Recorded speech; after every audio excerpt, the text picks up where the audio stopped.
having grown up in Milwaukee, I feel like I can make gross generalizations about Midwestern cities.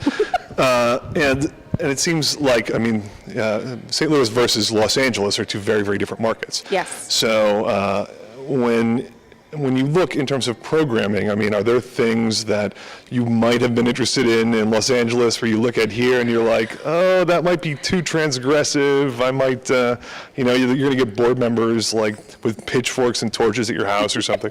Well, I will say nothing has bound programming here yet, but I have had a few conversations, and actually Kelly too. I had an interesting conversation with Kelly about some of the paintings that are upcoming in the Larry Pittman show that we're doing, and they're certainly stylized, but like there's a lot of penis in those paintings, and that was a question. What will everyone's always said that about his paintings. There's a lot of penis in those paintings. No, I think it's on. I think it's on his business cards. You should be a marketing consultant. That's fantastic.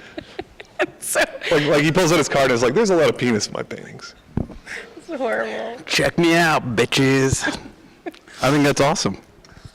So it was just a question. I know. So it was a question, and it was a question that I think we asked here that I probably wouldn't necessarily have asked there. Now, it doesn't mean we didn't show them. It doesn't mean they're not going to be part of the exhibition.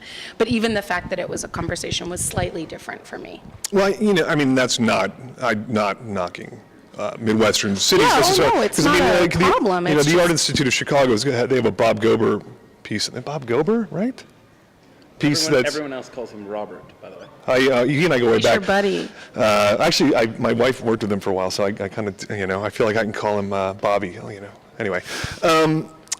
But every institution I think that is doing contemporary art, you're going to hit something that Absolutely. anything that's about politics or race or gender identity or sex, you're going to piss somebody off. Right. So and I think it's I would imagine that directing an institution that's solely contemporary art, like that landmine process, has got to be something you're ever cognizant of. Totally, and I think that was always the question, no matter where you are, is not only what is content, but then do you take that on? Like, do you put the sign up that says, maybe unsuitable for younger viewers? And that's always been a question. I've always wondered about that.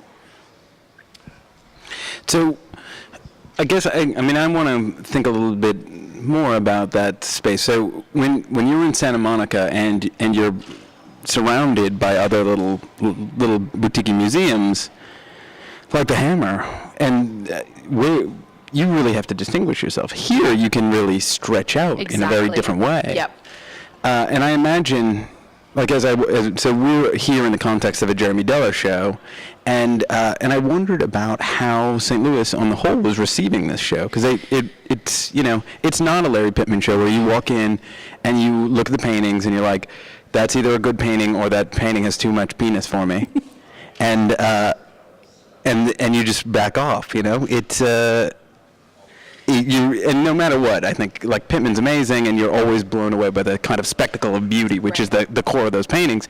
But Deller's not like that. Deller, you walk in and it's like, this is kind of like a teenager's bedroom. What's going on here? There is something really funny, though, that I think has happened in the context of this show, and it's one of the reasons I think Dominic was so smart to bring it here, and that is that even though the work in some cases is either documentation or more conceptual, the bottom line of it is incredibly inclusive and very welcoming. So even though the sort of aesthetic solutions or the style or whatever you want to call it, the way that it looks doesn't necessarily give you that immediate pleasure or recognition that you get from something, a two-dimensional work or a painting, people have really responded to being asked to take part in the show, and that has been really nice. And I think we've seen that. We've seen an uptick in the number of visitors, but I also think what's been really nice is how many people have come back, and I think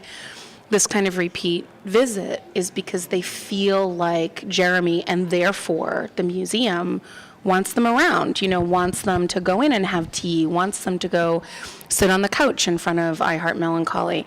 So it's funny because it skirts that issue of being impenetrable or more obtuse or more opaque in its conceptual nature, because at the end of the day, all it's doing is reaching out for you to finish all this stuff.